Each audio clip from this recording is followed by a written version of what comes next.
Hello guys, welcome back to my channel. आज हम करने वाले हैं क्लास 9 की साइंस की बुक का first chapter, matter in our surroundings.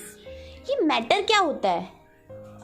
देखो, हमारे आसपास की जितनी भी चीज़ें जो कोई ना कोई अपना एक स्पेस घेरती है और जिसके अंदर कोई ना कोई अपना खुद का एक वज़न होता है, उस चीज़ को हम मैटर बोलते हैं साइंस की लैंग्वेज में।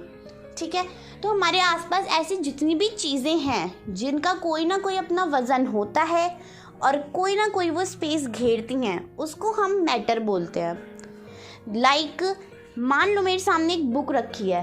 अब वो बुक जितनी बड़ी होगी वो उतनी ही जगह घेरेगी और उस बुक का कोई ना कोई वज़न तो होगा ही, चाहे वो पतली से पतली बुक क्यों ना हो, मान लो 10 ही ग्राम की क्यों ना, पर 10 ग्राम उसका कोई ना कोई वज़न तो है, तो वो मैटर कहलाई जाएगी। क्यों? क्योंकि उसने थोड़ी सी जगह घेरी, जितनी जगह वो में आ रही थी उतनी जगह उसने घेरी, जितना उसका वज़न था उसका खुद का एक मास भी उसके पास है। तो यानी मैटर क्या होता है? जो भी हमारे आसपास जितनी भी चीज़ें हैं जिनका अपना कोई ना कोई मास होता है और जिनका अपना कोई ना कोई वो स्पेस घेरती है, वो सारी चीज़ें मैटर कहलाई जाती हैं।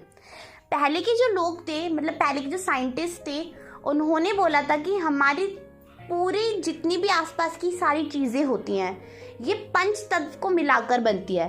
और पंच तत्व कौन कौन से हैं हमारे? Air, earth, fire, sky and water. इन सब चीज़ों को मिलाकर हमारे आसपास की जितनी भी चीज़ें हैं वो सब बनी है।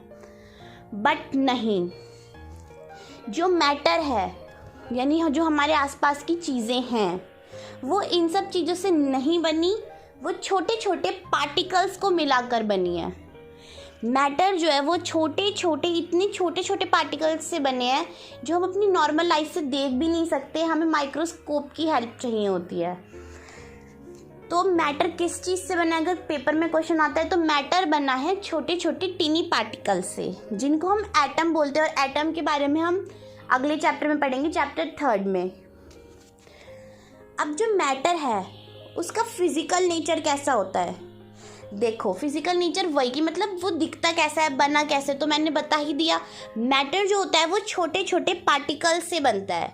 अब हम उन पार्टिकल्स के बारे में पढ़ेंगे कि वो जो मैटर जो है जिन पार्टिकल से बना है, उन पार्टिकल्स के बारे में पढ़ने वाले, वो कैसे रिएक्ट करते हैं मैटर के अंदर। ठीक है, देखो, जो मैटर के पार्टिकल्स होते हैं उनकी 3 प्रॉपर्टीज़ होती है। सबसे मेन उनकी 3 प्रॉपर्टीज़ हैं। सबसे पहले, जो भी मैटर होगा उसके अंदर जितने भी वो पार्टिकल से मिलकर बना है वो सारे कंटिन्यूसली मूव करते हैं, हिलते रहते हैं, एक जगह रुकते नहीं हैं। ठीक है, अब ये देखो, ये आगे हम पढ़ेंगे कि अलग अलग मैटर के भी 3 टाइप्स होते हैं और तीनों टाइप में ये जो पार्टिकल्स की प्रॉपर्टीज़ होती हैं ये थोड़ी थोड़ी डिफरेंट हो जाती हैं। फ़िलहाल तो हम पार्टिकल्स के प्रॉपर्टीज़ पढ़ रहे हैं, सिर्फ मैटर की। तो देखो, जो मैटर के पार्टिकल्स होते हैं वो कंटिन्यूसली मूव करते रहते हैं। दूसरी इसकी प्रॉपर्टी है कि ये जो पार्टिकल्स होते हैं ना, ये एक दूसरे को अट्रैक्ट करते हैं। इनके बीच का जो अट्रैक्शन फोर्स होता है वो बहुत ज़्यादा होता है, एक दूसरे को अट्रैक्ट करते हैं। ठीक है, और थर्ड है, इनके बीच में स्पेस होता है। जो मैटर के पार्टिकल्स होते हैं उनके बीच में थोड़ा बहुत स्पेस होता है। थोड़ा बहुत क्या, ज़्यादा भी हो सकता है और ज़्यादा भी हो सकता है, कम भी हो सकता है, और कभी कभी ऐसा होता है कि बिल्कुल भी नहीं होता। ये मैटर टू मैटर पे डिपेंड करता है कि मतलब मैटर की स्टेट क्या है, मतलब उसका टाइप क्या है। और टाइप्स ऑफ मैटर हम अभी आगे पढ़ेंगे। अब नेक्स्ट टॉपिक हमारा यही है कि मैटर के कितने टाइप होते हैं। मैटर के 3 टाइप होते हैं, सॉलिड, लिक्विड और गैस। सॉलिड, जो भी चीज़ ठोस होती है जिसकी अपनी एक डेफिनेट शेप होती है। ठीक है, जैसे मेरे सामने ग्लास रखा है, उसकी अपनी एक डेफिनेट शेप है ना, वो बिल्कुल ग्लास की फॉर्म में, वो इधर उधर भाग नहीं रहा, उसकी अपनी एक डेफिनेट शेप है। तो सॉलिड की अपनी एक डेफिनेट शेप होती है। अब हम सॉलिड के पार्टिकल्स की प्रॉपर्टी के बारे में जानेंगे। देखो, जो सॉलिड के पार्टिकल्स होते हैं उसमें हर चीज़ ज़्यादा होती है। मतलब हर चीज़ ज़्यादा कैसे?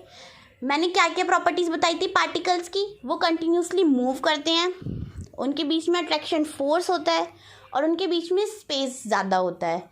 हाँ, तो जो सॉलिड के पार्टिकल्स होते हैं उसमें जो अट्रैक्शन फोर्स होता है ना वो बहुत ही ज़्यादा होता है। ये एक दूसरे से बहुत ज़्यादा ही चिपके रहते हैं, उनको कोई अलग ही नहीं कर सकता।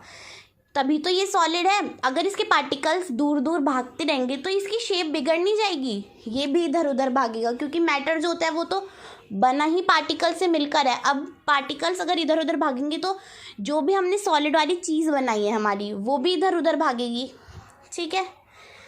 और जो पार्टिकल्स होते हैं सॉलिड के वो कंटिन्यूसली मूव तो करते हैं, लेकिन उनका जो कंटिन्यूस मूव करते हैं ना वो बहुत ज़्यादा धीरे धीरे करते हैं। मतलब एक तरीके से सिर्फ वाइब्रेट होते हैं, बिल्कुल ज़्यादा मूव नहीं करते। एक तरीके से बस हिलते डुलते रहते हैं, वाइब्रेशन होती रहती है उनके बीच में, ज़्यादा कंटिन्यूसली मूव नहीं करते वो। और थर्ड होती है इनके बीच का जो स्पेस होता है, जो सॉलिड के पार्टिकल्स के बीच का स्पेस है वो भी बहुत कम होता है, एकदम ना के बराबर। अब हम पढ़ेंगे लिक्विड।